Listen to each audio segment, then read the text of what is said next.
Welcome to News West 9's West Texas View with Johnny Lou Avery.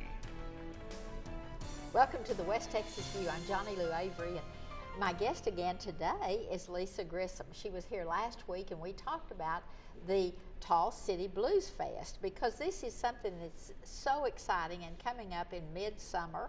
But we wanted to give you a taste of it because there's some things you need to do to start planning ahead. Whether you want to be a sponsor, whether you want to have a booth down there to sell food, whether you want to, as a nonprofit group, or whether you want to take some blues lessons, or create a band, or take some songwriting classes. There's so many things that are involved with the Blues Fest. And Lisa, you told us a little bit about yourself last time, and talked about how you have been in the music business for a long time, and have been used to staging these kinds of things and bringing in high caliber musicians, and we've got some really good ones coming in for this. But I want us to go back and talk a little bit about the mission of the Blues City, because we need to understand why this is not only going to be a significant event here over the long haul, and we hope for many, many years, but why it is. Well, thank you for the opportunity to come back and talk about that, because that really is the foundation of Tall City Blues Fest. And our mission is really a two-part mission. On the one hand, we do want to deliver tourism to our West Texas communities, and that means putting heads in beds, which is kind of a buzz term, which is a fancy way of saying, out-of-town visitors staying in a hotel, which generates hotel motel tax revenue that gets fed back into these types of events. But also out-of-town visitors spending money in our community, whether that's dining in our restaurants, whether that's fueling up, patronizing, sure, or patronizing a local business that has a vendor booth set up at our festival.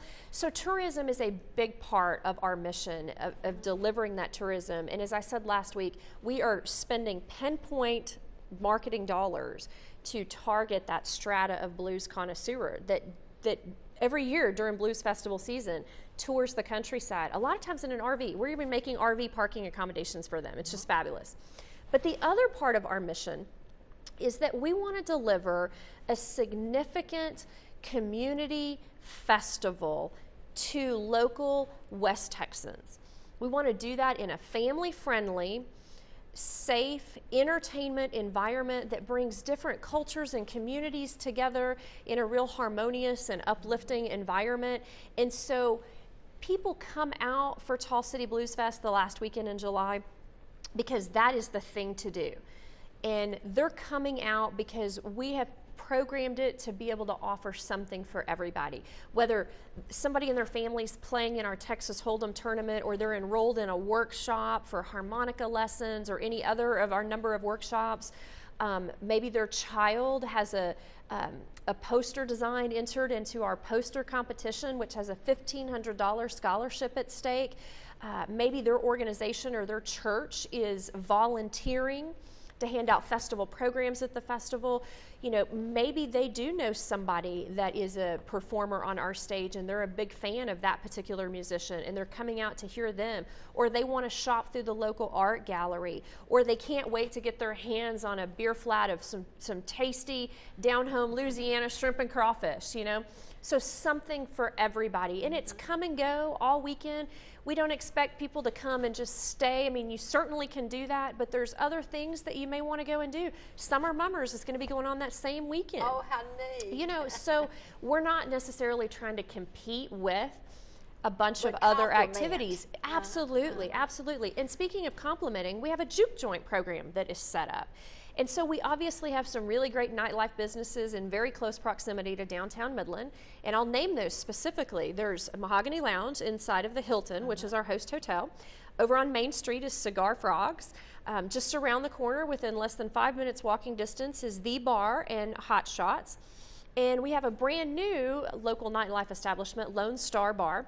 And all of those nightlife venues have agreed that if someone presents either a VIP festival pass or a juke joint pass, that they can get admission to their venue and hear the music that they're featuring free of charge, no cover charge. And so we are deliberately ending all of our entertainment at 10 p.m. on both Friday and Saturday night to encourage people to patronize. You know, the party goes on, you know, encourage people to patronize our local nightlife businesses. And so that's our way of collaborating rather than trying to compete. And Summer Mummers will be helpful because all these people into town that have never been to Summer Mummers will certainly want to take one of their nights and go over there. I think so. Yeah, absolutely. Absolutely. Right. And that's been one of the good things is that the Convention and Visitors Bureau has put their expertise with yours, and y'all are just making it a bigger and better event. And then when you get the partnerships like Midland College and the public schools and all of these and the oil companies and the other companies that have already signed on as sponsoring, because they'll be able to sponsor, say, a scholarship for a young person, and they'll get to come and present that check to and one of those really big, great checks. Giant you know, and that's always so fun. So, you know, that's heartwarming. That makes you feel like you're doing something good. It's great PR.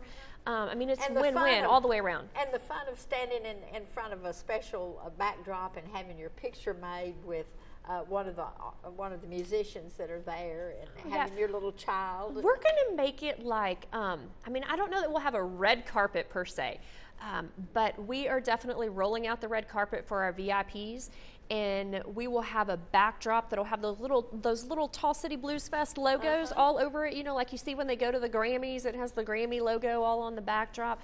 And so it'll be a really nice memento. Our festival program will be a collector, you know, an autograph collection where they can go and everybody to sign it. And, you know, and we'll feature all of the different artists, and there'll be blank space specifically for them to go and get their autographs. And of course, there'll be festival program information in there as well. But it's a keepsake where you can have everything in one place. And keep it from year to year and add to it. Yeah. The interesting thing though is how when you start something like that, it just seems to grow out from under you, and especially something that is this exciting with the group you're bringing in from Louisiana to cook your crawfish and your shrimp, and I mean that will draw a certain group of people that are not interested in anything else. The Texas Hold'em tournament that then gets you into the Las Vegas will be another thing that'll draw another group of people. And it might be worth mentioning that the seats for that Texas Hold'em tournament are only $1,000 sponsorship. That's it. And if you were to buy a seat in the World Series of Poker, that seat is $10,000. And so, that's wonderful. Well, we're going to have to take a quick break. We'll be back in just a minute and continue this conversation. Great. Stay tuned. West Texas View will be right back. Do you think we really addressed the mission? Was that clear? I think so.